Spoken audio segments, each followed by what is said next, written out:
Brothers లో ఆషాఢం KG sale మళ్ళీ మొదలైంది. మరెన్నో క్రేజీ ఆఫర్స్ ఖైదీ చేయండి ఆర్ఎస్ బ్రదర్స్. ఫేమస్ చాలా తొందరగా అయిపోవచ్చు. ఇప్పుడు ఇన్స్టాగ్రామ్ ఉన్న ప్రతి ఒక్కడికి ఒక 10,000 ఫాలోవర్స్ ఉన్నారంటే వాడు ఒక ఇన్ఫ్లుయెన్సర్, ఒక సెలబ్రిటీను, ఫేమస్. అవును. వాడికి 20 వీడియోలు 1 మినిట్ సెల్ఫ్గా తీసుకున్నా కూడా ఒక్కటి ట్రోల్ అయినా కూడా ఒకటి ట్రెండ్ అయినా సరే వాడు సెలబ్రిటీ అయిపోతాడు. నెక్స్ట్ డే మీడియాలో అన్నిట్లో కూర్చుంటాడు. ఇది ఇప్పుడు నవ్వే డేస్లో జరుగుతుంది. బట్ బిఫోర్ కోవిడ్ ఈ తమడా కానీ లేకపోతే సమ్ లైక్ కాల్ ఇన్ఫినిటమ్ ఇలాంటి ఎంతో మంది ఆర్టిస్టులకి చాలా వరకు లైఫ్ ఇచ్చింది. అవును. ఆర్టిస్టులు కాస్త కంటెంట్ రైటర్స్ కాస్త డైరెక్టర్స్ అయ్యారు, డైరెక్టర్స్ కాస్త యాక్టర్స్ అయ్యారు, ఆ యాక్టర్స్ కాస్త ఇప్పుడు హీరోస్ అయ్యి ఇండివిజువల్గా ఫిలిమ్స్లో బిగ్ సెలబ్రిటీస్ కూడా అవ్వడం మనం చూస్తూనే ఉన్నాం. మీరు కూడా ఫిలిం కూడా చేస్తారు చక్కగా కదా. సో యాజ్ ఏ కంటెంట్ క్రియేటర్గా, ఒక యాక్టర్గా అంటే వాళ్ళ లైఫ్ జర్నీ ఎలా ఉంటుంది? మీ లైఫ్ ఎక్కడ స్టార్ట్ అయ్యింది, ఇప్పుడు ఎంతవరకు వెళ్ళింది? యాక్చువల్లీ అసలు నేను యాక్టర్ అవుదామనే రాలేదు. ఫస్ట్ థింగ్ నేను ఎడిటర్ అవుదామని వచ్చా. నేను హైదరాబాద్ ఎడిటింగ్ కోర్స్ చేస్తున్నాను. ఎన్టీవీలో జాబ్ వచ్చింది నాకు. జాబ్ వచ్చే టైంలో మన committee role choreographer JD master ఉన్నారు కదా, అతను నా బెస్ట్ ఫ్రెండ్ అనమాట ఫ్రమ్ మై చైల్డ్హుడ్ ఆన్వర్డ్స్.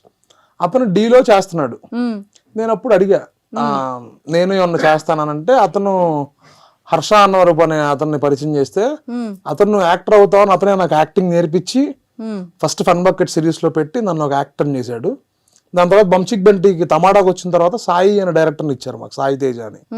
అతను నన్ను ఫుల్ఫిల్ క్యారెక్టర్ ఆర్టిస్ట్ గా మార్చాడు. నువ్వు ఓన్లీ కామెడీ అనే కాదు, నువ్వు ఏ క్యారెక్టర్ అయినా చేయగలవు. నన్ను ట్రైన్ చేసుకుంటూ ఇప్పుడు మీ ముందు నాకు కూర్చున్నాను అనమాట.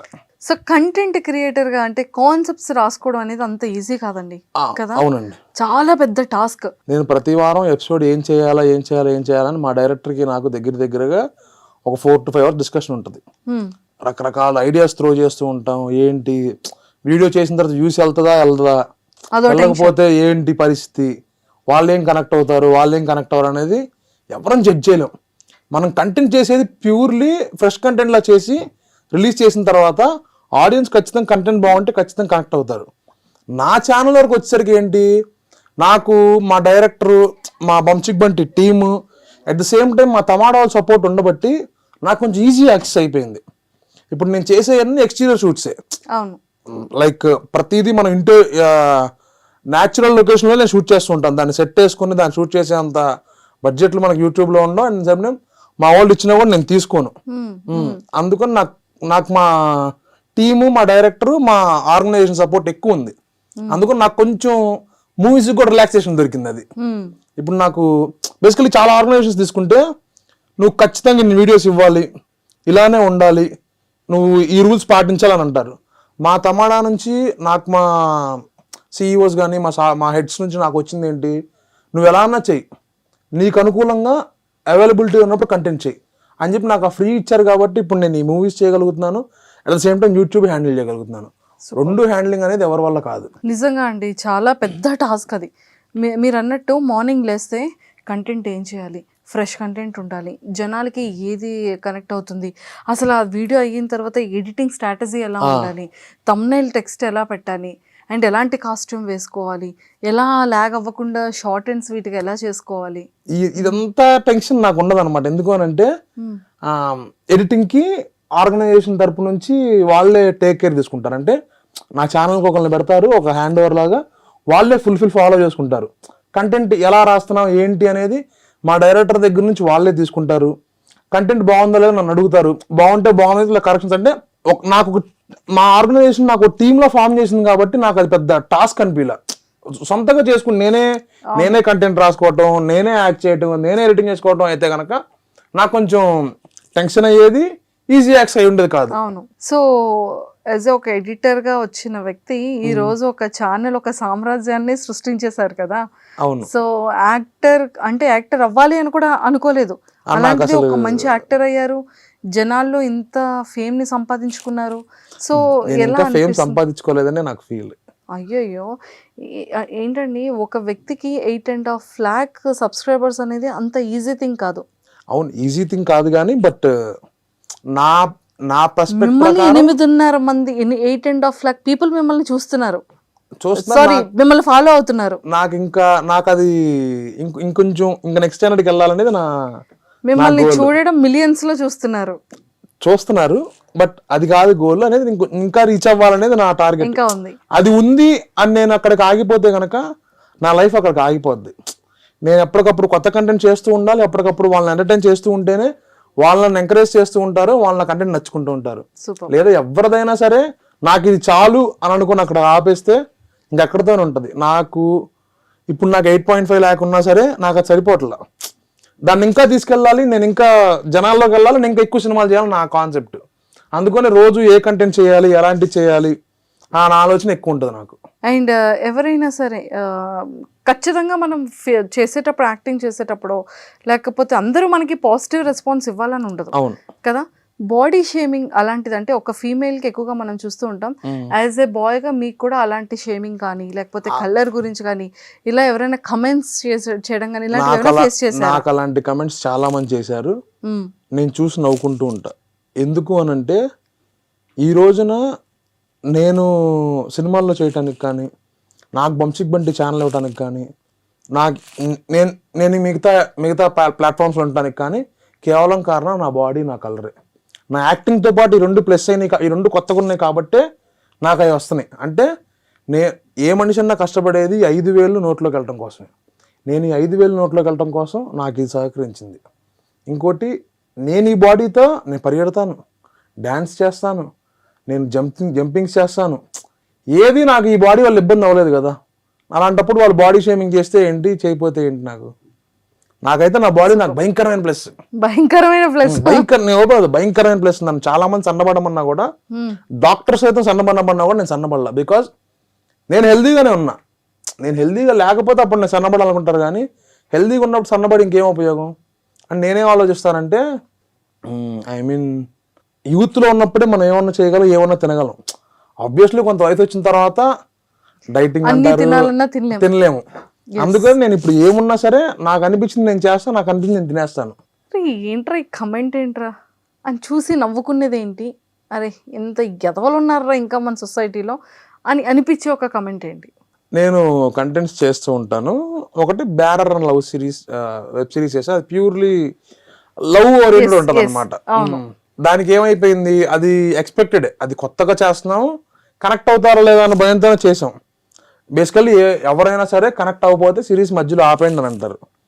అది కనెక్ట్ అవ్వాలా, ఫస్ట్ వీడియో నుంచి వ్యూస్ తక్కువ వచ్చినా అయినా సరే మా ఫాల్గున్ సారు ఆఫ్ మాక్రా నువ్వు చెయ్యి, ఏదైనా సరే కంప్లీటేషన్ ఉండాలి మనకి, వ్యూస్ గురించి పట్టించుకోమాక అని చెప్పి ఆయన అది కంప్లీట్ చేయించాడు. దాంతో ఒకళ్ళు కామెంట్ చేశారు, నీకెందుకురా లవ్ స్టోరీ, నీకు అవసరమా, ఏదో ఫుడ్ వీడియోలో లేకపోతే గాలిపే వీడియోలు చూసుకోవచ్చు కదా అనేది. జనరల్ కంటెంట్ అనేది ఎలా ఉంటుంది ఏంటి అనేది ఎవరు చెప్పలేరు. అంటే ఆ లవ్ స్టోరీలు ఎందుకురా అన్న వర్డ్ ఎందుకు వచ్చింది అంటే, నువ్వు నల్లగా లావుగా ఉన్నావు కదా అంటే నల్లగా లావుకున్న వ్యక్తులకి కూడా ఒక ఎమోషన్, తర్వాత ఒక ప్రేమ, హ్యూమన్ ఇవన్నీ ఉంటాయి కదా. అంటే అవతల పర్సన్ అనే మనిషి నేను నల్లగా లావుగా ఉన్నాను, నేను ఒక మనిషిని అని అతను గుర్తించలేకపోయాడు. అతని పొజిషన్ అలా ఉంది. ఇంకా మేబీ అతను హ్యూమన్ కాదేమో, హ్యూమన్ అయ్యే వాళ్ళు అయితే అలా ఆలోచించరు.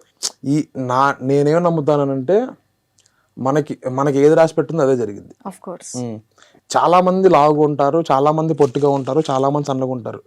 అలా అని వాళ్ళు ఏమంటారు, అలా అని వాళ్ళు ఏం సాధించలేరని కాదు. ఏమి ఇప్పుడు చదువుకోలేని వాళ్ళు చాలా మంది, ఎంతమంది పెద్ద పెద్ద స్టార్స్ అయి ఉన్నారు, పెద్ద పెద్ద బిజినెస్ మ్యాగ్నెట్స్ అయి ఉన్నారు. కరెక్ట్. చాలా మంది ఏమంటారు, ఈ మన జనరేషన్ లో చూసుకుంటే చదువుకుంటేనే లైఫ్, చదువు లేకపోతే లైఫ్, నువ్వు స్లిమ్గా ఉండాలి, నువ్వు బాడీ ఫిట్గా ఉండాలి, లేకపోతే లేవు అని. బాడీ ఫిట్గా లేని వాళ్ళకి పెళ్ళిళ్ళు అవ్వట్లేదా, కాపురం చేయట్లేదా, పిల్లలు కొట్టట్లేదా, వాళ్ళు ఉద్యోగాలు బతకట్లేదా? ఒక్కొక్కటి మైండ్ సెట్ ఒక రకంగా ఉంటుంది. అందరినీ మనం పట్టించుకుంటూ వెళ్తే మనమే కుంగిపోతూ ఉంటాం. ఆఫ్ కోర్స్ వాళ్ళు తీసుకోవాలి, మనకు నచ్చింది మనం తీసుకోవాలి. అవి కూడా ఒక స్ట్రాంగ్ పిల్లర్స్ గా మనల్ని నిల్చోబెడతాయి. అవును కదా, అది వాస్తవం. అది మనకి ఆ టైంకి చిన్న సాడ్ ఫీలింగ్ అంటే ఒక చిన్న బాధ అనిపిస్తుంది. అరే ఏంటి నాకు అసలు అలాంటిది కూడా, నేను ఓపెన్ చెప్తాను, నాకు అసలు అలాంటిది కూడా ఉండదు. సో కానీ అలాంటివే మనకి ఒక మంచి స్ట్రాంగ్నెస్ ఇస్తుంది, బూస్టింగ్. ఎవరైనా నువ్వు లావుగా ఉన్నావు అని అంటే నేను ఒకటే అంట, నేను లావుగా ఉన్నాను, నాలా నువ్వు డాన్స్ చేయగలవా, నీతో పాటు నేను పరిగెత్తలేకపోవచ్చు, నాలా నువ్వు బాడీ గ్రేస్తో నువ్వు చేయగలవా? చేయలేవు. మరి ఎంతలా నేను డ్యాన్స్ చేస్తున్నాగా, వాళ్ళ పరిగెత్తలేకపోవచ్చు కానీ పరిగెత్తగలను. నేను ఎంతో కొంతవరకు పరిగెత్తగలను కదా.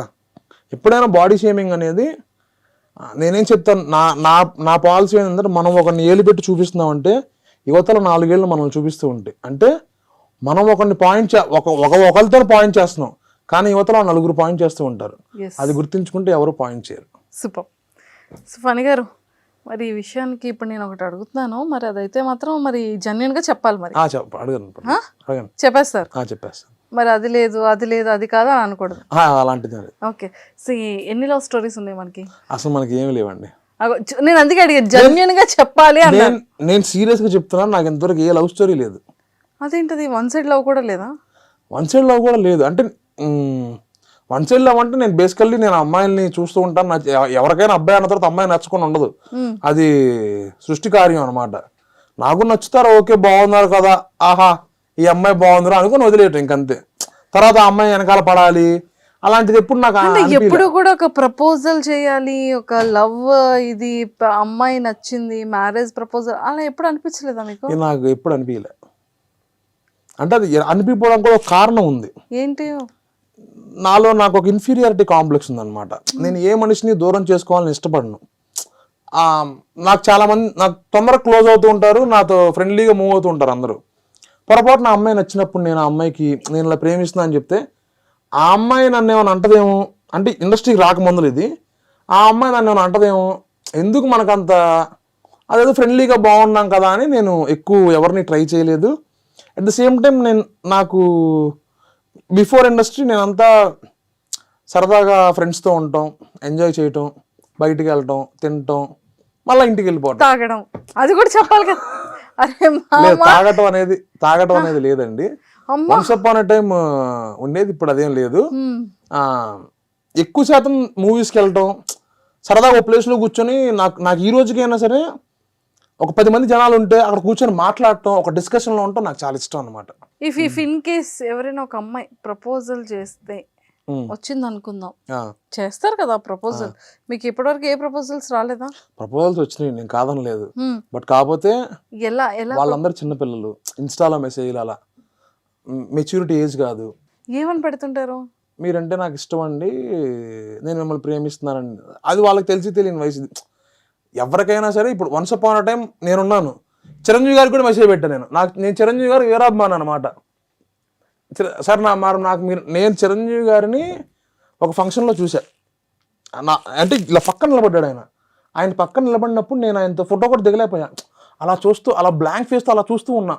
మా చిరంజీవి గారిని ఇంత దగ్గర చూశాను, అదే నాకు ఏమంటారు ఒక పెద్ద వరంలా అనిపించింది అప్పుడు. కానీ బయటకు వచ్చినప్పుడు నేను అనుకున్నా, లేదు ఫోటో దిగపోవటం మంచిదైంది, చిరంజీవి గారితో నేను స్క్రీన్ షేర్ చేసుకోవాలని నా కోరిక ఉంది. ఆ కోరిక రోజు నేను ఖచ్చితంగా ఫోటో దిగుతాను. చూసారా, మనలో కాన్ఫిడెంట్ లెవెల్స్ అనేది ఎప్పటికీ అలా ఉంటే నిజంగా మనం పరిగెట్టగలం ఆ సక్సెస్ కోసం. నేను ఒకటే నమ్ముతా, ఏ మనిషి కన్నా ఓర్పు ఎక్కువ ఉంటే వాడు అనుకున్నది బాగా సాధిస్తాడు. అరే ఏంట్రా ఇది ఎలా అవుతుంది అని డిసప్పాయింట్ అవ్వటం, పక్కనోడు ఎదుగుతున్నాడు వాడి మీద కుళ్ళుకోవటం ఉంటే ఖచ్చితంగా మనిషి ఎదగలేడు. అంతే. ఫస్ట్ ఆఫ్ ఆల్ మన మైండ్, మన హార్ట్ పాజిటివ్గా ఉంటే మన ఆలోచనలన్నీ పాజిటివ్గానే వస్తాయి. మనం వాడి గురించి చెడుగా ఆలోచించామా మన మైండ్ మొత్తం చెడుగానే ఉంటుంది.